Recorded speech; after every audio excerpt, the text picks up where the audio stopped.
Edición en vivo. Grupo CB presenta Edición Estelar con César Velázquez. La falta de insumos para comer. Vamos a platicar acerca de algo que es muy importante y que sería el regreso a clases aquí en Michoacán. El día de hoy, el Sindicato Nacional de Trabajadores de la Educación establece que no hay condiciones para un regreso a clases. Como usted lo sabe, los sindicatos han fijado postura, el gobierno de la República tiene la suya, el gobierno estatal tiene la suya, pero aquí lo importante, o aquí los importantes son los profesores. Si no va el profesor, difícilmente iba a haber clases. Esto preocupa mucho a los padres de familia. ¿Por qué? Ya sabíamos que no iba a haber clases presenciales, ¿no? Ya lo sabíamos. De hecho, el día de hoy, analizando, el propio presidente de la República hasta llevó a un señor para que dijera, no sé si le pagaron los del gobierno de la República o le pidieron de favor o lo convencieron, porque dio una declaración muy rara, un tipo que se presentó ahí con López Obrador en la mañanera, que dijo que qué valiente el gobierno de México, qué valientes. Dijo una declaración que en el mundo se valora. Qué valiente el gobierno de la República que lleva a los niños a la escuela. Pues sí, qué valiente y qué irresponsable. Pero el gobierno puede decir misa. Yo les digo una cosa, ningún padre consciente, ningún padre de familia va a arriesgar la vida de sus hijos por ningún motivo. Entonces el gobierno de la República puede decir misa, y creo que los profesores, igual, siendo honestos, tienen que pensar primero en su vida. En su vida, preservemos la vida humana. No se van a arriesgar los profesores. ¿Por qué? Porque hay muchos que son diabéticos, otros que son hipertensos, otros obesos, y la gran mayoría, muchos más, las tres cosas: obesos, hipertensos y diabéticos. Entonces esto nos preocupa mucho, hay que platicar del tema, hay que analizarlo, hay que platicar con los padres de familia, hay que llegar a acuerdos, pero que no sea una imposición, porque no sé ustedes qué piensen, a mí se me hace que el gobierno de López Obrador, el gobierno de la 4T, como lo dicen ellos, quieren a la fuerza que se mande el mensaje de que en México hay clases. Pero siendo honestos, absolutamente honestos y objetivos, ¿qué padre de familia mandaría en pandemia a sus hijos a la escuela? Nadie. Es más, ni los hijos de los políticos van a ir a clases, aunque López Obrador los va a obligar, se lo puedo asegurar.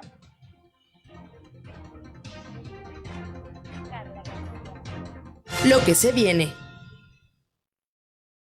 Vamos a la información tal y como se presentó por la mañana, y le aseguro que durante los siguientes días más sindicatos van a fijar la misma postura. No clases presenciales, dice el Sindicato Nacional de Trabajadores de la Educación. Misma postura que hemos escuchado ya de los elementos de la coordinadora, los de la CENTE y los del CENTE. Aquí la nota.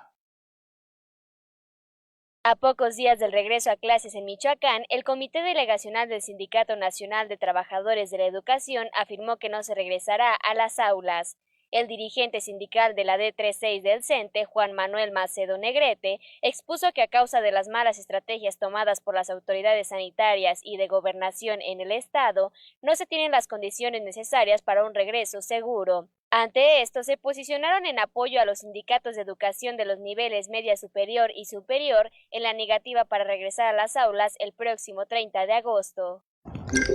Apoyamos indirectamente a los maestros que también responsablemente están diciendo que no van a regresar a la escuela. Lo vemos día con día que no todas las escuelas ni tienen las condiciones ni pueden generar una idea de ser inmunes a que pueda ser susceptible de contagiarse un grupo, dos grupos o toda la escuela en un momento dado. Macedo Negrete comentó que posiblemente en el mes de octubre, cuando la nueva administración tome lugar, se podrían tener las condiciones para que alumnos, docentes y administrativos regresen a las escuelas. Asimismo, enfatizó que la otra razón para suspender las actividades escolares, aunque se dé de forma virtual en Michoacán, es por la falta de pagos a maestros estatales, a lo cual también hizo un llamado a las autoridades a cumplir con ese derecho. Con edición de Rodrigo Díaz, informó para Grupo CB, Carla García. En la opinión de... Muy bien.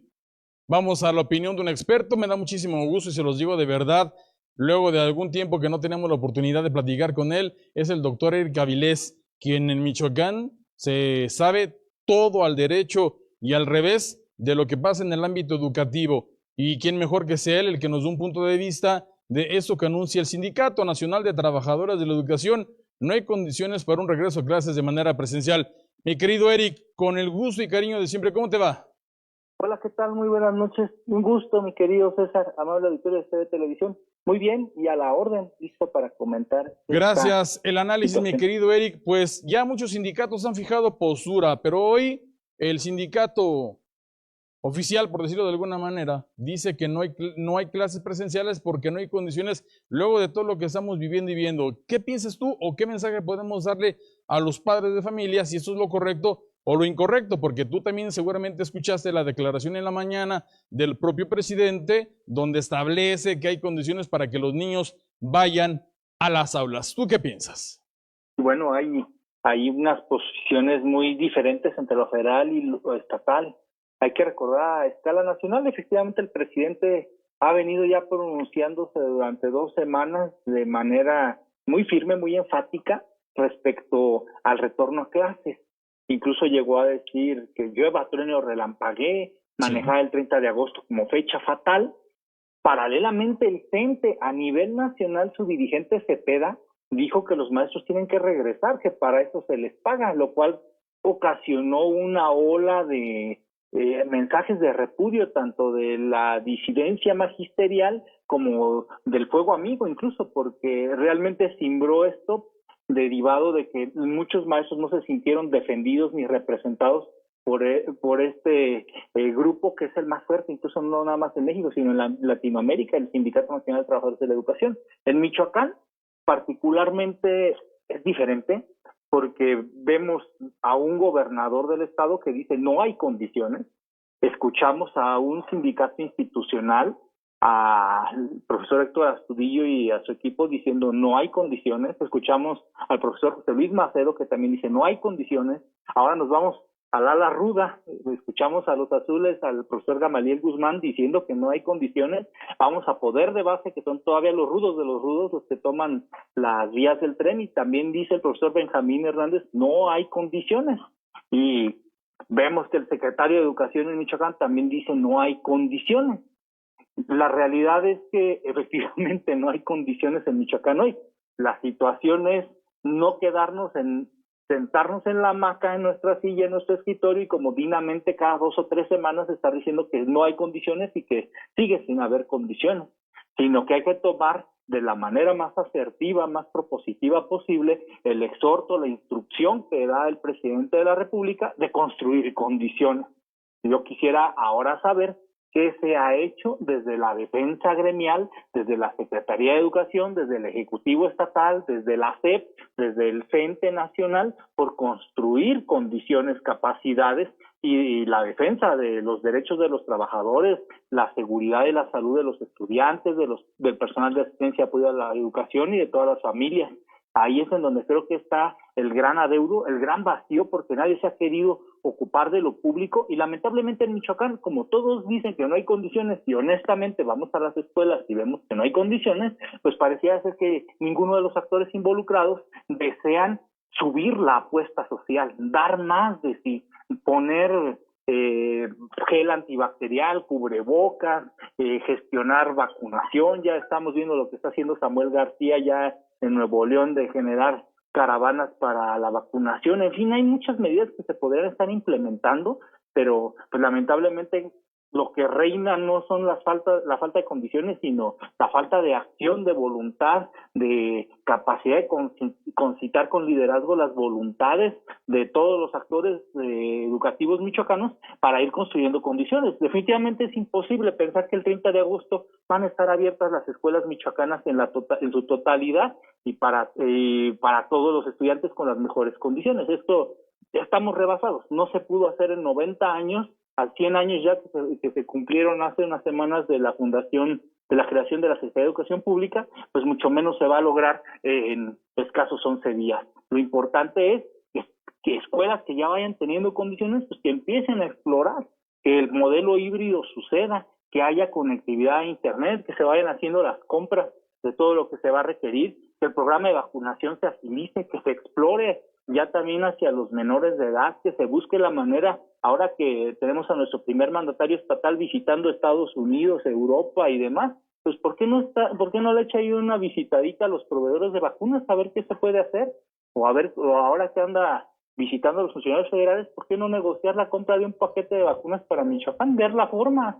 Yo creo que ahí la gestión puede llegar a ser muchísimo más poderosa, importante, y nos puede resolver grandes problemas. El caso es ser proactivos, y considero que tenemos las condiciones para generar a su vez las condiciones de regreso a clase, pero no lo estamos haciendo. Entonces el llamado sería la acción de todos para que participemos en la construcción de las capacidades necesarias en las comunidades de aprendizaje para generar un regreso pleno, seguro, voluntario y con todas las medidas debidas. Mi estimado César, amable auditorio de TV Televisión.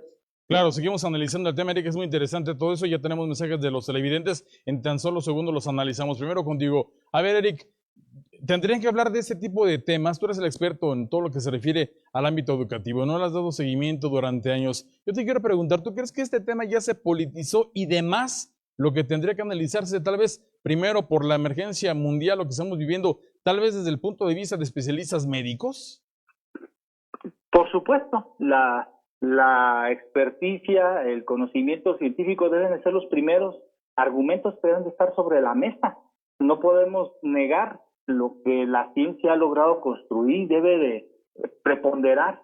Si hay condiciones en materia de vacunación, si hay control de la epidemia, si hay disciplina social, si las instrucciones de lo que dicen los expertos en salud pública se cumplen, por supuesto que estaremos más cerca del regreso a clases. Si las desdeñamos y vamos a ojo de buen cubero, pues esto no solamente no va a terminar sin clases, sino puede llegar a ser una tragedia pues de proporciones inmensas y fatídicas. Ahora, sí, es un tema muy interesante, Eric. Los padres preocupados en su casa, cada quien tiene su idea, ¿no? Su opinión. Aquí el experto de todos eres tú. Tú eres el que ha recorrido, no sé si la mayoría de escuelas de Michoacán o las de la ciudad de Morelia. Yo me baso en lo que los ciudadanos nos mandan. Eric, las escuelas, ahora con la pandemia, la gran mayoría, sería bueno que el gobierno aclare, tanto el federal como estatal, se han robado los mijitorios, se han robado los lavamanos. Hace años creo que fue de Peña Nieto cuando pusieron algunos lugares para tomar agua, bebederos, exactamente, gracias. Sí. Ya no están. Lo indispensable para que un niño pueda tal vez ir al baño, ni siquiera hay ya tazas del baño, no hay, como le quieren llamar en cada persona, inodoros, como excusados, no están. ¿Cómo vamos a mandar a un niño a la escuela? Es parte de lo que tenemos que realizar, un inventario, un diagnóstico específico, comunidad por comunidad de aprendizaje, y tiene que venir de los maestros, de los directivos, de los padres de familia, hacer ese inventario, porque también nos damos cuenta que la Secretaría no tiene precisión en la información respecto a cuál es el verdadero estado que guarda cada plantel. Los formularios están en línea y quien quiere los atiende, quien no los desdeña, no se contestan, y pues queda la autoridad educativa estatal, que debería tener el pleno conocimiento, debería de ser la más informada respecto a cómo está la educación michoacana y sobre todo las escuelas, pues tener esa información y no la tiene. Es lamentable, y efectivamente urge que haya un programa de reequipamiento, que se piense en la seguridad de los planteles, que al final del día es patrimonio estatal, y así como si se robaran vidrios del Seconexpo o una estatua, una escultura de estas que están en casa de gobierno, así tan valioso es un mingitorio o un lavamanos en una escuela pública, y se tiene que cuidar también con la seguridad estatal. Sí, claro, entran muchos análisis, ¿no? Yo ahora tal vez hable como padre, ¿no? Como papá de familia.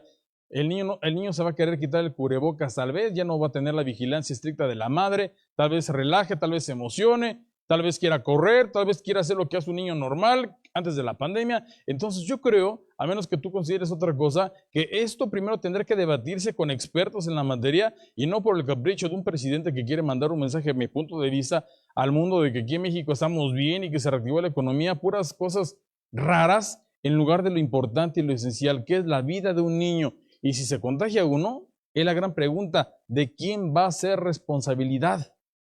Esa fue una cuestión que causó mucha indignación la semana pasada, estimado César, cuando se giró en dentro de la rueda de prensa matutina del presidente, por parte de la secretaria Delfina Gómez Álvarez, una carta de corresponsabilidad, pero lo hubieras visto, parecía un pagaré. Sí. O sea, toda la responsabilidad al padre de familia, y si te enfermas, lo curas, y si le ves síntomas, lo llevas al médico, y tú tienes que pagar y proveer absolutamente, tienes que monitorearlo constantemente. O sea, cómprate oxímetro, termómetro, baumanómetro, todo lo necesario para tener bien monitoreado a tu niño, y en caso de que algo pase, pues la carga de la prueba, la responsabilidad y sobre todo el pago de todo lo que hay que hacer cae sobre ti, papá. Causó burla, enardecimiento, exasperación, la carta cayó. Pero pues lamentablemente ese documento refleja la actitud del gobierno respecto al regreso, me refiero al gobierno federal.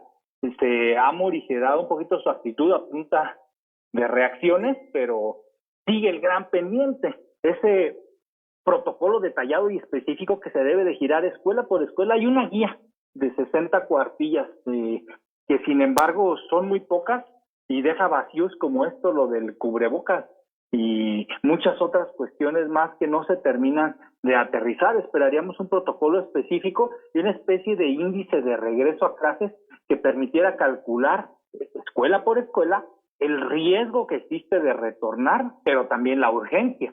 Las escuelas que tienen más urgencia de retornar es en aquellas en donde los estudiantes aprendieron menos durante la aprenda en casa y aparte ya estaban en condiciones de rezago y marginación educativa.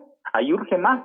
Pero también el peligro del semáforo o de la falta de condiciones socioeconómicas o socioemocionales para poder afrontar el regreso a clases del bolsillo propio. Entonces, ahí tendría que venir la política pública integral para disminuir el riesgo y para ir logrando subsanar la urgencia, por lo menos mediante un modelo híbrido, una conectividad buena para padres de familia, estudiantes y maestros para que estén intercomunicados y que haya una decisión autónoma en cada escuela con base en la información, más allá de una instrucción presidencial, porque definitivamente claro, en nuestra casa somos soberanos y ni tú ni yo vamos a mandar a nuestros hijos. Así como está la situación, yo lo digo, yo no mandaría a mis hijos a la escuela como nos lo están planteando, ya construyendo, ya tejiendo, ya platicando, ya verificando. Yo sí estoy abierto en pensar en mandar a mis hijos a la escuela siempre y cuando haya las condiciones, haya la prudencia, haya las garantías, los acuerdos, la vigilancia, la gobernanza y, por supuesto, la intervención gubernamental para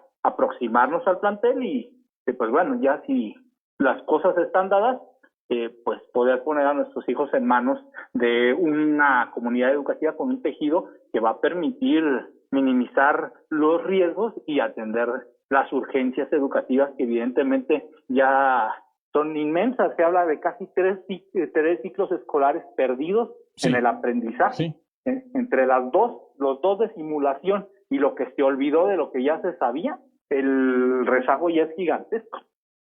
Ahora, finalmente, mi querido Eric, de veras me encanta platicar contigo, hablas con una elocuencia magnífica, eres un perfecto conocedor del tema. La última pregunta que te quiero hacer, ¿quién va a ganar este juego de venciditas entre los que sí quieren y los que por razón y sensatez no quieren? ¿Quién va a ganar? Pues todo parece indicar que el no hay condiciones se va a imponer por la primera ley de Newton, la inercia. No gana el presidente, no ganan los que no quieren, los padres de familia sensatos, no gana el presidente.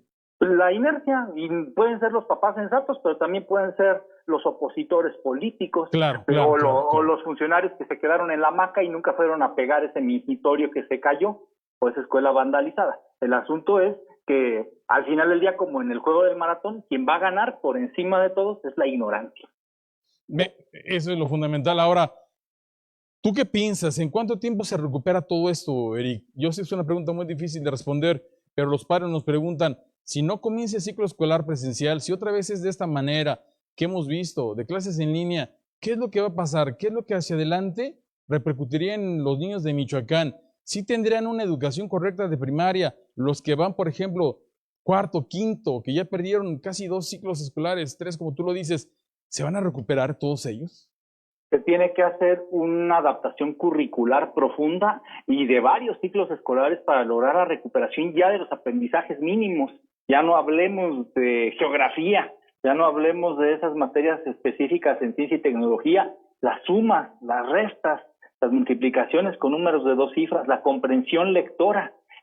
Hace un año, en abril de 2020, yo ponía en un periódico por aquí de circulación local y expresaba el temor de que esta generación se convirtiera en la generación pandemial. Así como tuvimos zetas, alfas, millennials, generación X, que todos ellos tienen sus características generacionales, mi temor que ponía en ese artículo era que esta generación se caracterizara por tener que sacar la calculadora para hacer una suma de un número de 2 cifras con otro, o una resta, o que tuviera que preguntarle a alguna aplicación qué es lo más importante de un texto de 3 cuartillas, o que ya no nos permitieran a los que somos columnistas escribir tanto, sino simplemente poner un tweet, porque la generación pandemial no va a estar para eso. Y eso sería para mí la gran catástrofe, porque esta generación va a depender más de los que hoy estamos en edad productiva y va a retrasar ya la evolución, la supervivencia, la prevalencia del género humano en este planeta. O sea, de verdad es una cuestión que tendríamos que tomar con la mayor seriedad y por encima incluso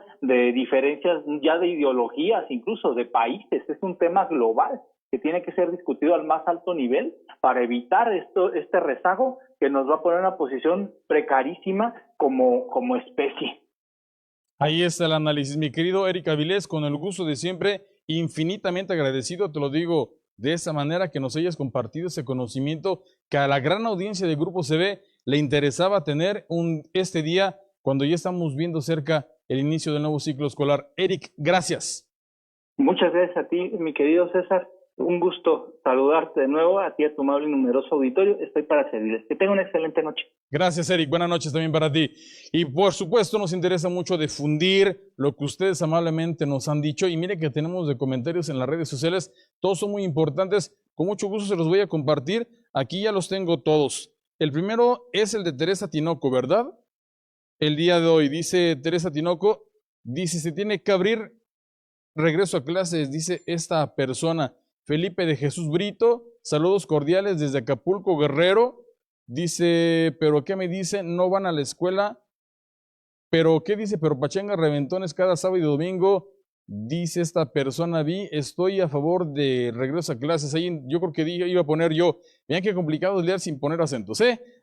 Katy Rangel dice, yo no los voy a mandar a mis bebés, prefiero que estén seguros aquí en la casa. América Chávez dice, es una irresponsabilidad aceptar que los chicos regresen a clase presencial. De verdad, yo no mandaría a mis hijos, ya que ellos aún no están vacunados. Dice, por eso no se termina el contagiadero. El señor Felipe de Jesús Brito, creo que es el mismo, ¿no? Claro que los maestros, por supuesto que no quieren regresar, siempre han sido flojonazos. Maguet Ruet Lufa dice, sí, se deben de analizar muchos factores. Dice, primeramente, si los alumnos en casa viven con gente vulnerable, etcétera. Otra vez, don Felipe de Jesús Brito hace un comentario. Además, no sé si están de acuerdo con mi opinión. Las escuelas mueven, pero por mucho, la economía. Pues sí, pero no que haya economía, cosa de que se muera nadie, ¿no? Dice Juliet Ruiz, entonces en septiembre siempre no. Lili Durán Franco, qué bueno. Dice, qué bueno que lo vea así, señor, gracias por ver nuestro bien y de nuestros hijos. No se regresen a las aulas por ese virus. Se está muriendo tanta gente y cada día hay muchos aumentos de COVID y no dicen. Lucía Venegas Calderón, ninguna escuela tiene las condiciones adecuadas. Ale Martínez dice no. Rulo CCH dice, pero en Michoacán ni siquiera le pagan a los maestros. Zaida Cepeda Barajas dice, y si no se hace lo posible para que existan las condiciones, nunca van a regresar. Pues es que es una situación complicadísima lo del virus, no es un deseo, sino es una enfermedad global. Carla Gabriela dice que no regresen las oficiales, las particulares estamos pagando colegiaturas desde hace 17 meses, por nada podemos perfectamente mandar a nuestros hijos con todas las medidas necesarias, así como también colaborar con los insumos para que las condicionen. Félix Uruate dice, si los maestros fueran, no daría ni presenciales ni virtuales porque su común denominador es la huevonada, dice esta persona. Y ya son otros comentarios. Gracias. Lucía Venegas Calderón, dicen que los padres llevan a sus hijos a los parques y a las playas, estoy de acuerdo, pero si sus hijos se contagian, eso es responsabilidad de los papás de cada niño. Si se contagian en la escuela, ¿quién le echará la culpa? Obvio, a los maestros. Lucía Venegas Calderón, totalmente de acuerdo contigo. César Velázquez, no hay condiciones. De nueva cuenta opina Félix Uruate, deberían de investigar al personal de intendencia y docente de las escuelas vandalizadas porque ellos mismos se llevan las cosas y luego dicen o reportan como robo y resulta que nadie oyó ni escuchó nada. Dice de ruidos o de los robos Raquel Contreras Loaiza, es una responsabilidad muy grande para exponer a nuestros hijos, así como a maestros o personal de diferentes instituciones que son grandes o padecen enfermedades. No se piensa en su gran necesidad, que tienen que trabajar para sobrevivir con esta economía mala y precios tan caros, los alimentos y el gas. Y finalmente Rubí Medina Martínez dice, los padres siempre hemos sido los responsables de nuestros hijos y la carta de compromiso no decía eso. Yo lo leí, dice, era más que nada una investigación a comprometerte a ser responsable. Son los puntos de vista de la gente que amablemente opinó con nosotros el día de hoy en el análisis de la nota más importante del día. Gracias y por supuesto pueden seguir compartiendo, comentando aquí. Lo que nos interesa en Grupo CB es la participación de todos. Todos somos importantes, todos merecemos respeto, todos tenemos algo que decir. Esto y más en los titulares del día. Estos son los titulares de CB Noticias.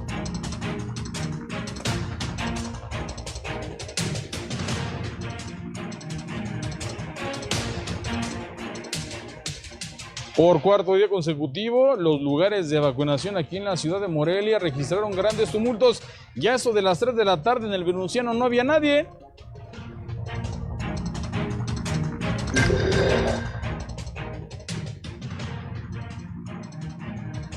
Hospital de Lázaro Cárdenas superan su capacidad máxima. Lamentablemente no hay camas para atender a pacientes enfermos de COVID.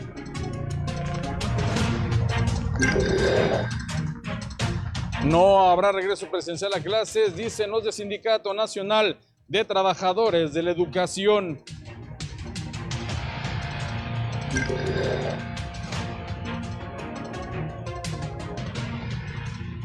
Cae 0.5 el desempleo aquí en el estado de Michoacán. Ahí están las cifras.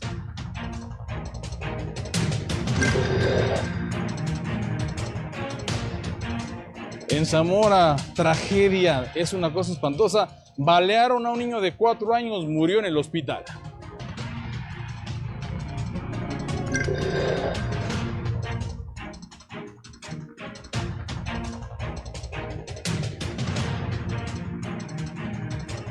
Al salir del hospital, un sujeto fue de nueva cuenta agredido por la delincuencia hasta que lo mataron, pero se la cumplieron.